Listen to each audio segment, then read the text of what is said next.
One step left and something poisons you. One step right and something eats you. The humidity here hangs so thick that the water floats in the air and the sun barely touches the ground. This is Florida, not the beaches, the green hell in the interior, where every square yard is turned into a field of a brutal, invisible war for survival. How do you make it through a wet maze where the smallest mistake means death? To find out, we have to step into the shadow of the ancient swamp forests of the Deep South. Florida is not just beaches and hotels. Deep in its heart lies one of the largest subtropical wildernesses left in America, the Everglades and the Big Cypress, a colossal system of sawgrass, cypress domes, and dense hardwood hammocks that stretches for millions of acres. Here, a subtropical monsoon climate rules, and that means water decides everything. Half the year it rains almost without stopping. The ground turns into a slick, rotting mush, and 100-foot bald cypress trees close into a dense canopy. Below reigns an eternal half-light. The forest is strictly divided into floors. Each level has its own laws, its own predators, and its own prey. To survive here means to become invisible or to become the perfect killer. Right up under the sky, where the hot sun breaks through, a completely different life boils. There is no need to come down to the parasite-ridden ground. Look up. In the tops of the old live oaks and cypress, whole colonies of wading birds spend their entire lives. And through the crowns move the tree squirrels, working like living pendulums, throwing their bodies from branch to branch at a dizzying height. One wrong move and a fall onto the sharp branches below is certain. This upper world they share with astonishing neighbors. The painted bunting is colored so vividly, red and blue and green, that it looks like a mistake of nature. Why such open display where there are plenty of hungry eyes? In the dense crown, these contrasting colors break up the silhouette, working as perfect camouflage against birds of prey. That is the great irony of the swamp forest. Sometimes, to hide, you have to become the brightest spot around. The lower you go through the leaves, the thicker and more dangerous the forest gets. There is almost no light, the humidity is 100%, and the smell of rot drowns out everything. Here rule the ones who can dissolve into the shadows, and in these forests, biologists made a discovery that shook the world of American wildlife. The Florida panther, a large cat that science was sure had almost ceased to exist. Locals call it the ghost of the swamp. This creature is so secretive that for decades, researchers with cameras saw it in the flesh only a handful of times, and by the 1990s, there were fewer than 30 of them left alive on the entire planet. Everything alive today came back from that edge. The panther slips silently through the palmetto. It does not pick a fight. Its strategy is to vanish into the maze before a predator or a person catches its scent. And there is plenty to hide from here. The panther itself is the perfect killing machine for a three-dimensional forest. This is not the African leopard of the savanna. It is a unique, isolated population of cougar, the last one east of the Mississippi. The joints of its back legs let it come down a vertical trunk head first, like a squirrel. This cat does not waste its strength chasing through the deadfall. The panther waits. It can hang motionless for hours above a game trail, blending into the pattern of shadow. The prey, a young deer or a wild hog, will not even have time to lift its head. The strike from above is instant, precisely to the neck, and without a single sound. You think the main threat of Florida is fangs and claws? The real masters of the swamp are much smaller and much more cunning. Mosquitoes. In the wet season, every damp leaf and every pocket of still water breeds these bloodsuckers in numbers that break the mind. They have almost no eyesight, but they superbly sense heat, carbon dioxide, and the smallest vibration of steps. The moment a person or a hog brushes a bush, they rise in a cloud, instantly finding open skin. They pierce the flesh painlessly. Their saliva contains an anticoagulant. The victim can lose blood for hours without realizing that thousands of tiny jaws are feeding on it alive. In this ancient forest, nothing goes to waste, and the forest hides a threat right underfoot, too.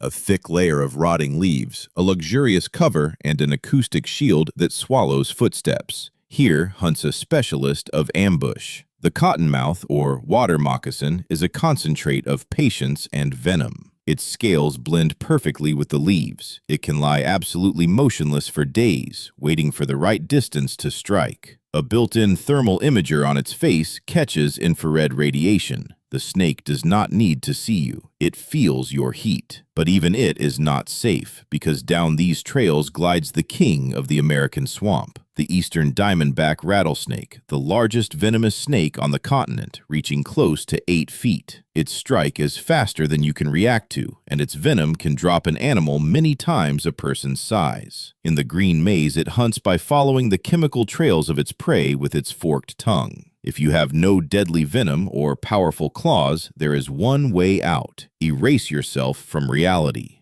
Evolution took camouflage to a frightening perfection. Look at this wet, moss-covered rock by the stream. But turn away and the rock suddenly jumps. This is a tree frog. Its skin is dusted with bumps and warts that break up its silhouette. By day, it sits on mossy trunks with its eyes closed, so the shine of its pupils does not give it away. Illusion is the main weapon of the weak. Giant walking sticks and leaf-mimic insects turned their bodies into exact copies of dry twigs and eaten leaves. As they walk, they sway, imitating the trembling of foliage in the wind. In this forest, you cannot trust your eyes. A dry twig may turn out to be a venomous centipede, and a leaf a hungry mantis. Only the most attentive survive. Among the treacherous variety, there is a creature whose strategy seems like a mockery of the laws of the swamp. The Florida black bear, smaller and leaner than its cousins farther north, is armed with huge sickle claws.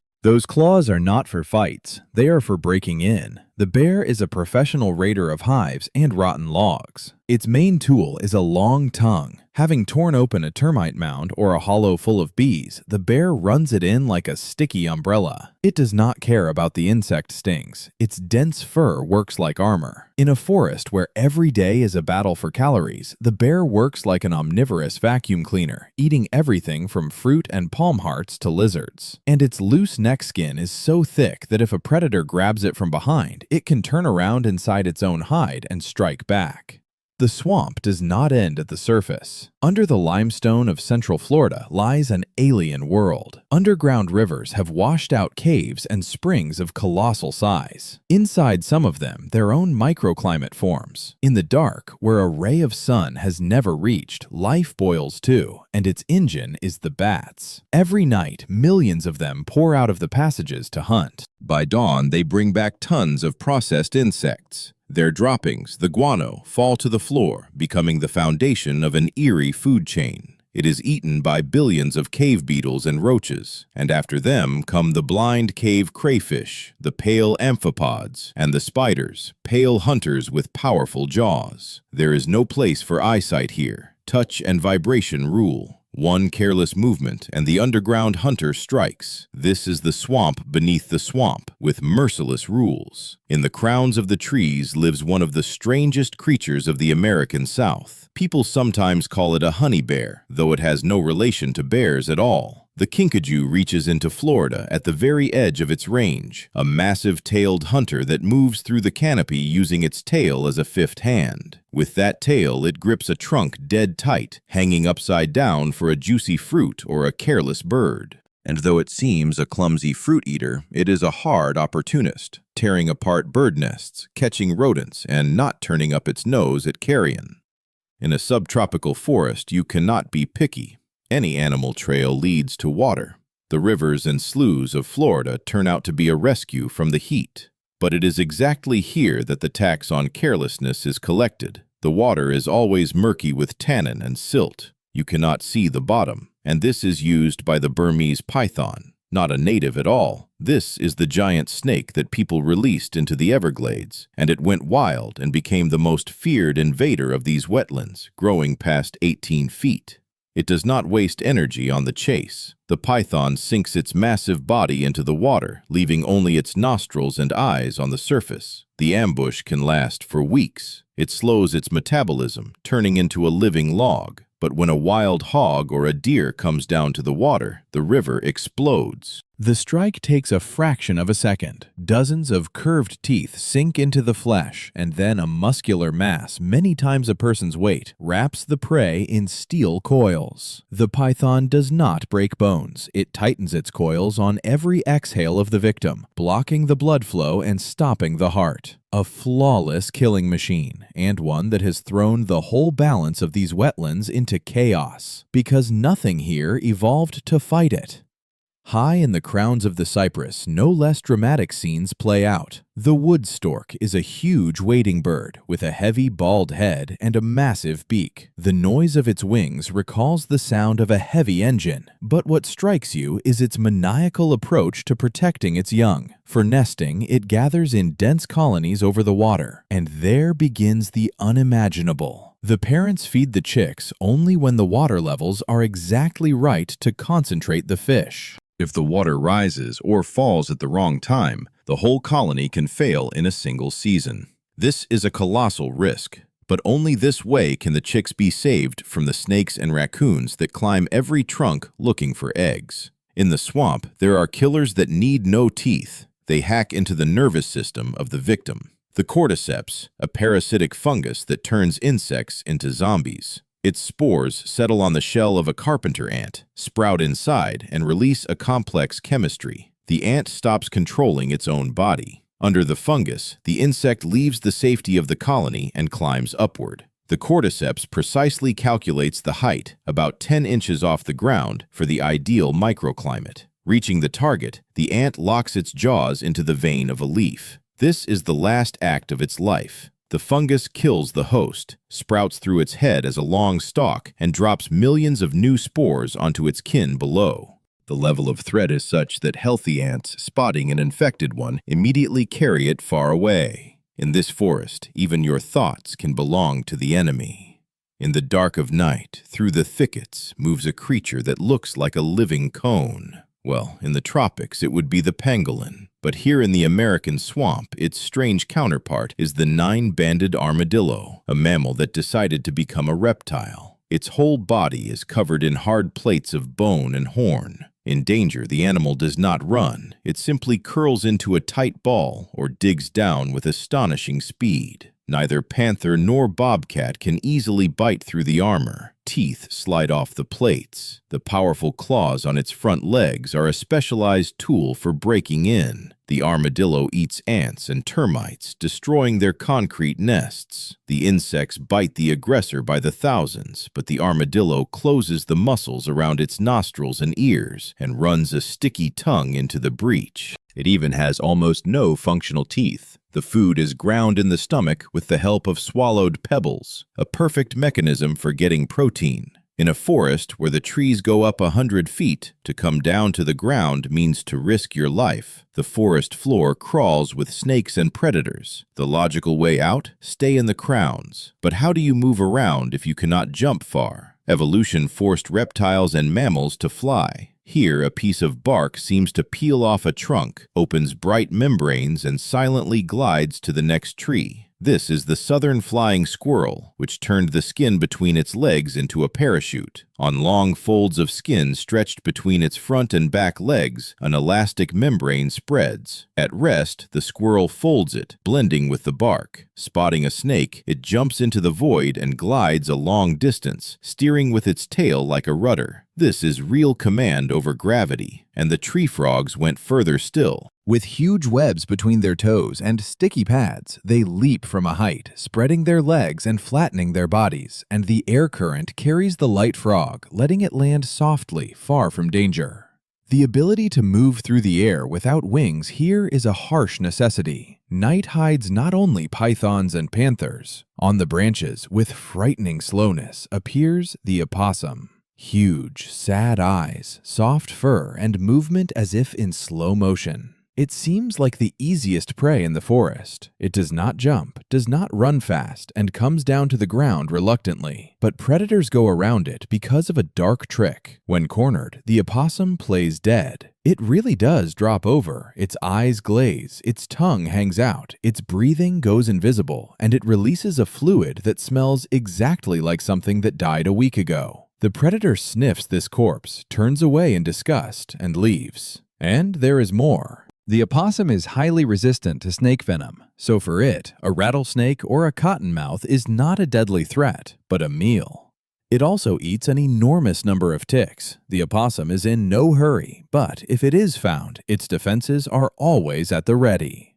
We are used to the swamp being the kingdom of small, quick animals. A massive beast would have nowhere to turn among the cypress knees and the vines. But suddenly, the ground shakes. Through the crack of breaking stems onto a clearing comes a giant. In the tropics, it would be the wild ox, but here, the true tank of the Florida wilderness is the descendant of escaped livestock and the American bison brought back to the prairies of the South, and in the swamp itself, herds of wild hogs, and, on the dry hammocks, the white-tailed deer. Actually, the real bruiser of these wetlands is the feral hog, an invader that a big boar builds into a 200-pound mountain of muscle. How does such a heavy animal survive in a tight maze? It does not need to maneuver. It makes its own roads. Crushing the brush with its chest, it goes straight through. Its thick shoulder shield takes the strikes of thorns and tusks. An adult boar has almost no natural enemies. A panther thinks twice before attacking an armored animal head-on. One blow of a hoof or a swing of the tusks can break a predator's bones. The cats hunt the piglets, but a group of hogs always forms a defensive ring. Raw physical strength and mass, a perfect strategy even in the stifling swamp. Any ecosystem produces waste. In the wet heat, flesh rots in hours. Without the cleanup crew, the forest would become a breeding ground for deadly epidemics. And here comes the American alligator, the closest thing to a living dinosaur on the continent, and one of the great comeback stories in American wildlife. By the middle of the last century, it was hunted so hard for its hide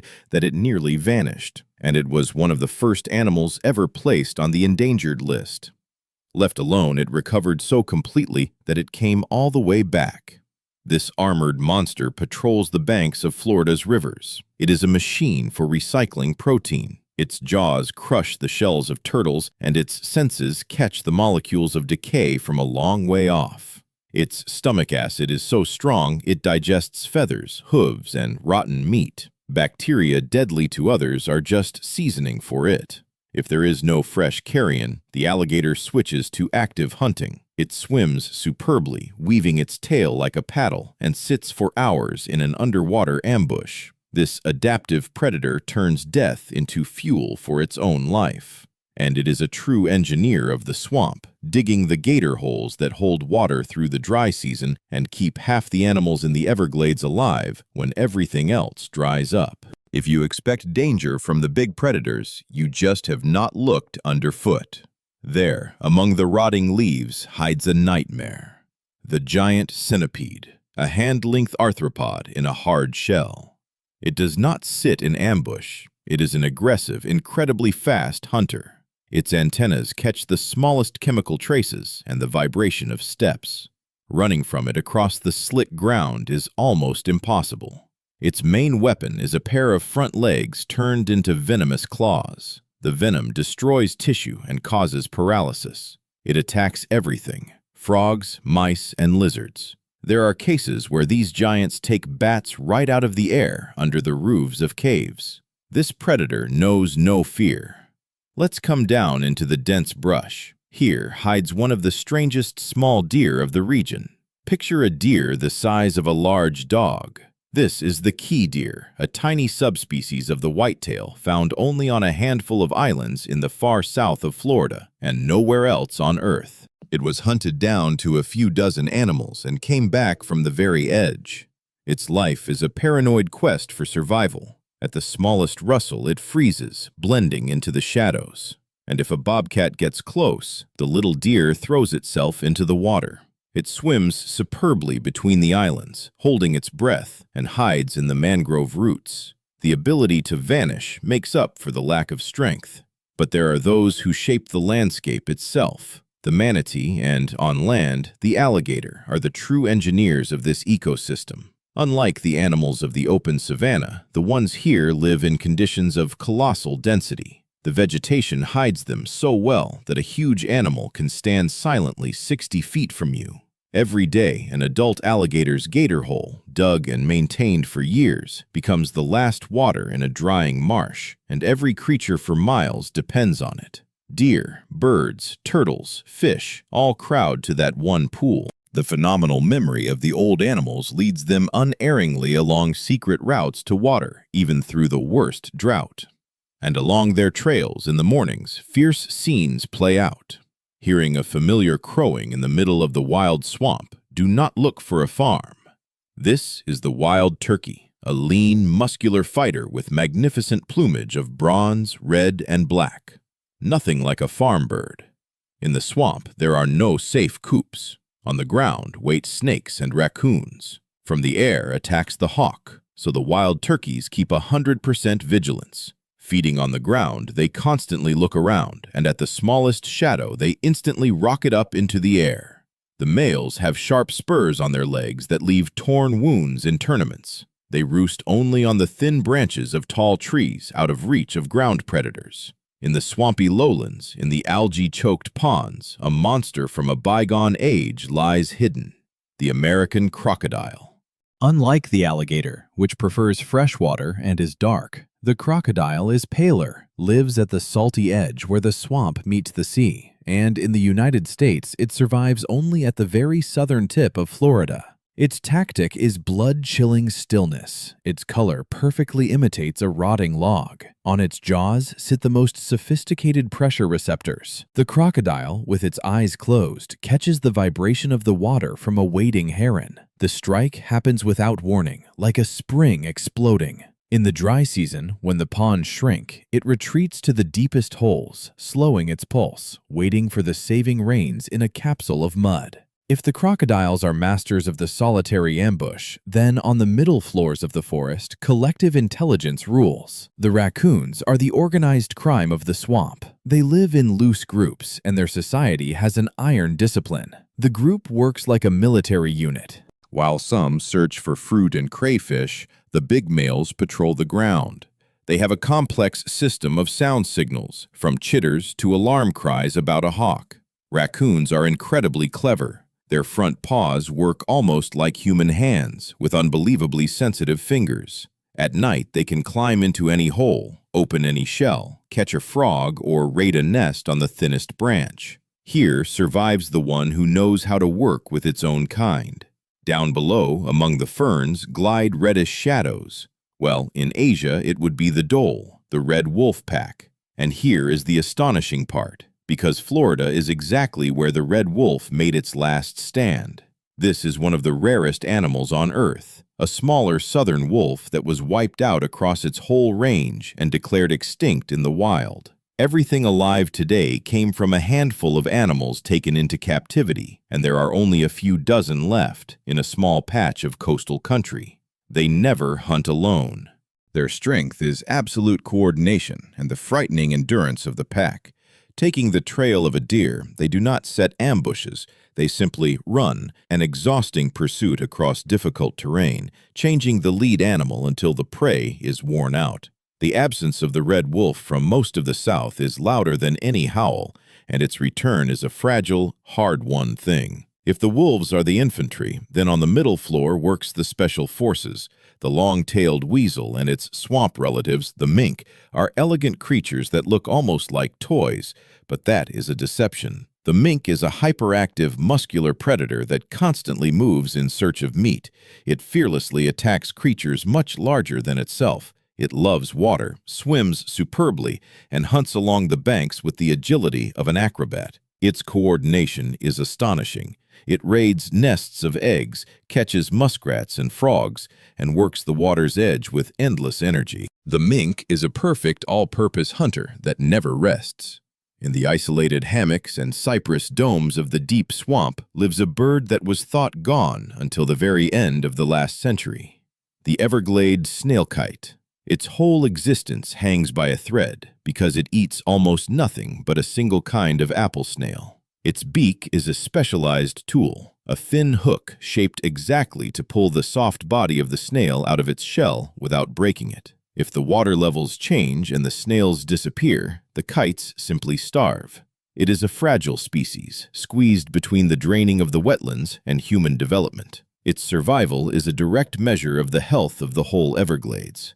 The forest deceives those who cannot see. You walk through the thickets, and suddenly, at face level, two heads of a snake rise out of the leaves. You instinctively jump back, but this is not a reptile. These are the wingtips of a giant moth, one of the largest in North America. Evolution painted on its wings a perfect three-dimensional portrait of a snakehead, scaring off birds.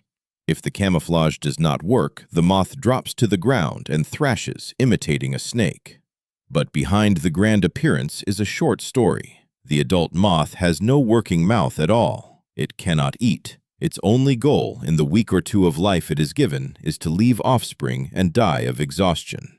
When the heat lets up, onto the arena come those who prefer the shadow. Along the branches of the strangler figs glides silently an animal that looks like a cross between a cat and a weasel. This is the ringtail's cousin, and here in the swamp, its true counterpart is the gray fox, the only member of the dog family on the continent that can climb trees. With sharp, curved claws, it runs along limbs as thick as a pencil. These night tasters are incredibly picky. They investigate dozens of trees, choosing only the sweetest berries. But the gray fox is no vegetarian. Spotting a sleeping bird or a mouse, it instantly turns into a merciless hunter.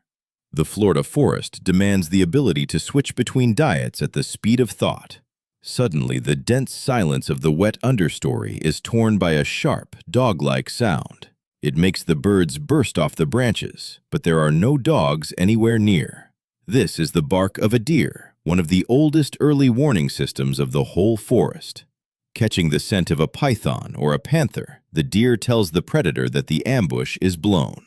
In the swamp, even the plant eaters must know how to raise the alarm, and in the males, how to fight, driving their sharp hooves down like hammers in disputes over territory. In this hierarchy of venom and claws, there is an absolute peak. The Florida panther, again, the invisible king of the green labyrinth. This population is a little smaller and darker than its western cousins, which makes it the perfect ghost of the dense subtropical forest. Its coat is the exact imitation of the shadows from the palmetto stalks. The moment the panther freezes, the giant cat dissolves into the air. It hunts alone. Its element is the short, crushing rush from ambush. The soft pads of its paws let it step in silence, and its muscle gives it the force to break a hog's neck with a single strike. Today in the wild, it is a genuine myth, down to a couple hundred animals hemmed in by highways and development. But those ghostly cats that still walk the swamp remain the unseen kings of the green maze. At night, in the upper floors of the forest, things happen that defy gravity. The southern flying squirrel took the idea of flight to a mad perfection. From its neck to its tail stretches a dense membrane. Sitting on a trunk, it looks like a shapeless piece of lichen. The moment it pushes off the bark, the clumsy lump turns into a glider, able to slip through the air over long distances. The most astonishing part, the females make these leaps with a baby clinging to the belly. The little one grips its mother dead tight as she weaves between the trees at speed. The built-in natural rangefinder works without fail. If you spend the night at the edge of the forest, the silence will be torn by a sharp, rhythmic call. This is the barred owl, one of the loudest voices of the southern swamp, and near the water, a chorus of the largest lizards that got loose in this state. Actually, one of the strangest voices belongs to a giant that should not be here at all. The Argentine tegu and the Nile monitor, invasive lizards released into Florida that now patrol the banks. These are big, powerful reptiles with incredibly strong jaws that know no word for retreat. They are the lords of vertical surfaces, and they raid the nests of alligators, turtles, and ground birds, tipping the balance of a place that never had to deal with them. Their spread is one more example of how one careless human decision can wreck a system that took thousands of years to build. Where the fresh water meets the sea, the mangrove forests begin, and the sticky mud. At low tide here, live creatures that decided the evolution of fish went somewhere wrong.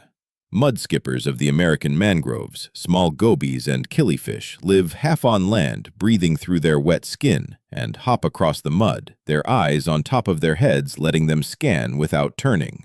In the quiet backwaters lurks death of another kind. The giant water bug, a flat, armored hunter, an absolute nightmare for any small resident of the pond. It has no teeth, but it has powerful trap legs and a sharp beak. It hunts from ambush underwater, sticking a breathing tube to the surface. A fish or a frog can be the victim. The bug makes a lightning rush, pins the prey with its legs, and the beak injects a cocktail of enzymes that paralyzes the prey and dissolves its insides into a broth. The bug only has to drink the contents. In the waters of Florida, size does not matter if you have the perfect chemical weapon. In a cleared circle on the forest floor, one of the most captivating shows plays out. The stage is built by the male wild turkey and, on the higher pine ground, the sandhill crane. But the true stage master of the southern woods is the tiny anole and the mockingbird that clears its patch of ground and sings for months to call in a mate. When a female appears, the male puffs out his throat, spreads his feathers, becoming a living dome, and every display flashes like an optical illusion, a real hypnosis. But in the dance, the male hides his head behind his feathers. He is absolutely blind and deaf to everything but the female. In that moment, he becomes the perfect target for a bobcat. Art demands sacrifice. In the cold, clear springs of central Florida lives a relic that outlasted the age of the dinosaurs, the alligator snapping turtle. It really looks like a crocodile in miniature. An armored head, ridges of scales, and a powerful tail for swimming. This turtle bet everything on the ultimate economy of energy. Its metabolism is so slow it can lie for hours on a snag showing no sign of life. It does not chase anything. It lies on the bottom with its mouth open and wiggles a small pink worm-shaped lure on its tongue, and when a fish comes to investigate, the jaws close like a bear trap. In the harsh conditions of the spring runs, the secret of survival is knowing how to hit pause on life at the right moment. There are hunters who win with pure speed and primeval fury. The huntsman and wolf spiders scorn passive hunting in webs. Their leg span reaches the size of a dinner plate. Their flat bodies are perfect for hiding under bark. The spider patrols the trunks. Its eyesight is weak, but thousands of sensitive hairs catch the smallest change in air pressure. When a cricket or a frog gives itself away with a movement, the spider throws itself forward. The human eye cannot always catch the attack. The spider piles on with all its weight, wraps the prey in muscular legs, and sinks its fangs. Raw strength and the speed of a perfect machine. On the sheer banks and sinkholes, one of the strangest survivors of the region balances. The gopher tortoise digs deep burrows in the sandy uplands, and those burrows are the salvation of the whole ecosystem. It is a slow, armored engineer. Hundreds of other species, from snakes to frogs to owls to the tiny endangered mouse, shelter in the tunnels a single tortoise digs. When fire sweeps the pine woods, everything dives into a gopher hole and waits it out. This one animal holds up an entire community of the dry uplands, proving that in Florida, the most important creature is not always the one with the biggest teeth.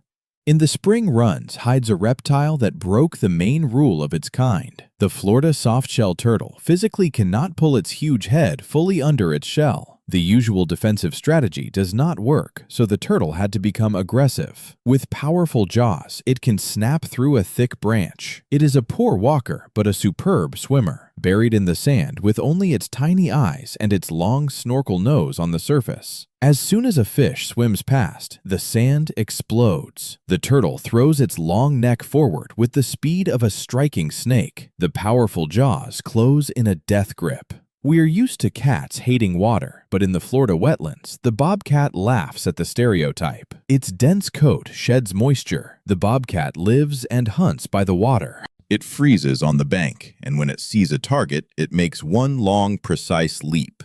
If the prey goes into the water, the bobcat, unlike most cats, will follow without hesitation, snatching the catch in its own element. Hunting crayfish, frogs, and marsh birds, it takes for itself the niche of the perfect mid-sized predator. In the dark caves of the coastline hides a factory of a different kind. Here live the swallows and swifts. Unlike other birds, they build their nests not from trash but almost entirely from mud and their own saliva. A swift flies to the wall of the cave in the dark using echolocation. The bird squeezes out thick saliva that quickly hardens, turning into a strong cradle. The building takes weeks of hard labor under the risk of falling into the surf or becoming the victim of a rat snake climbing the walls for the eggs. If you turn over an old log, the look of its resident will cause instant panic. The whip scorpion, a massive mix of a spider and a scorpion. But on its abdomen, there is no sting, only a thin whip.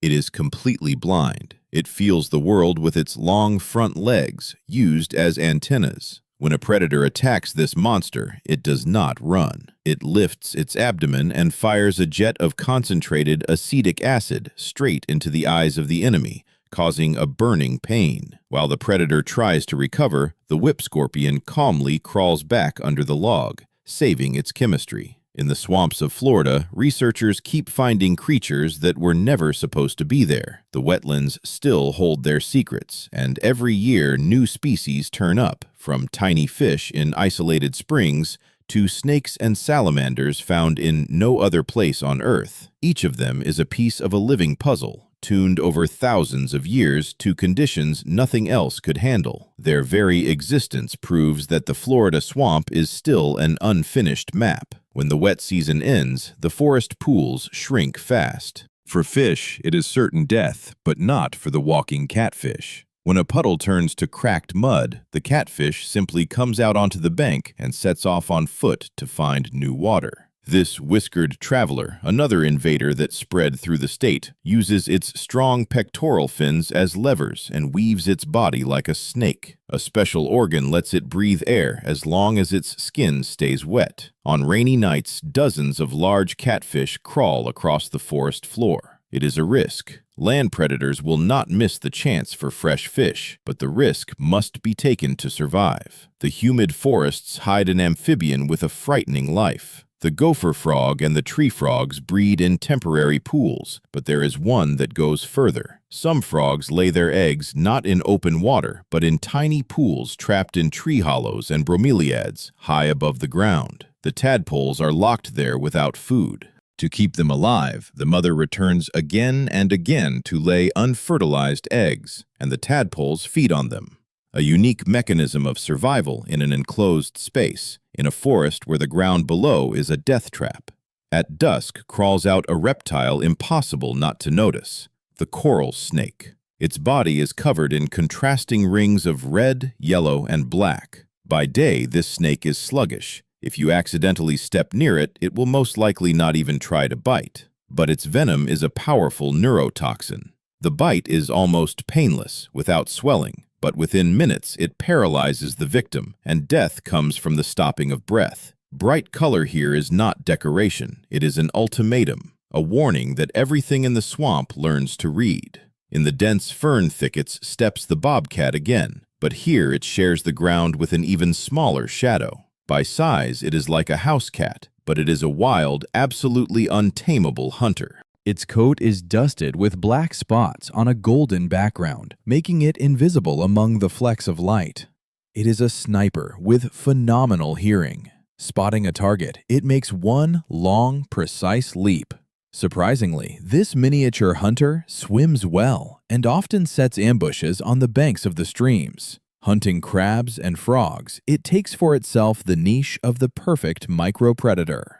On the sandy shallows lies something that looks like a soaked pancake forgotten in the water. The soft-shell turtle again, buried in the sand, its whole strategy resting on stillness. But near it, in the mud, works another master of disguise, the mata of the American swamp, and every square yard of this bottom hides an ambush.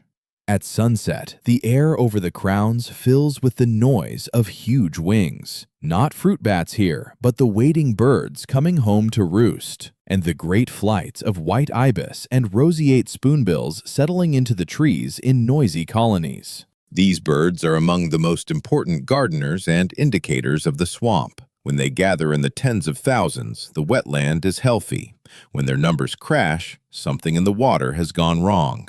Without their work, moving nutrients and seeds across the whole system, the maize would slowly begin to die. When the sun is at its peak, the swamp explodes with sound. It seems like a giant circular saw is running somewhere. These are the cicadas. Millions of insects, hidden underground for years, come out all at once for a deafening concert. The tymbal membranes on the abdomens of the males contract hundreds of times a second. The insane volume is total domination of the airwaves. Birds simply go deaf and lose their bearings in the chaos. The females fly unerringly toward that roar, to lay their eggs under the bark and die. Flight without legs or wings. The story ends where it began, in the crowns, with the animals that mastered gravity. But now the swamp closes its green doors. When the dry season comes, the water pulls back into the deepest holes, and every creature crowds around the last pools, held open by the alligators. The panther follows the deer. The wading birds crowd the shrinking water. The snakes and the turtles wait in the mud. And when the rains return, the whole maze fills again, and the endless, brutal, beautiful battle for life starts over.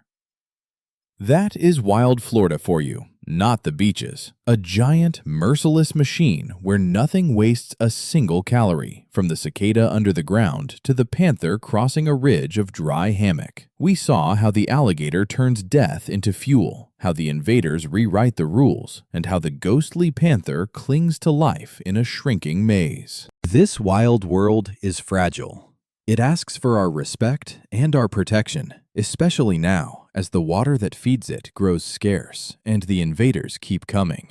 Take care of nature. Study it, because this wild world is more honest and more grand than anything we can imagine. Thank you for being with me in the green heart of the Deep South.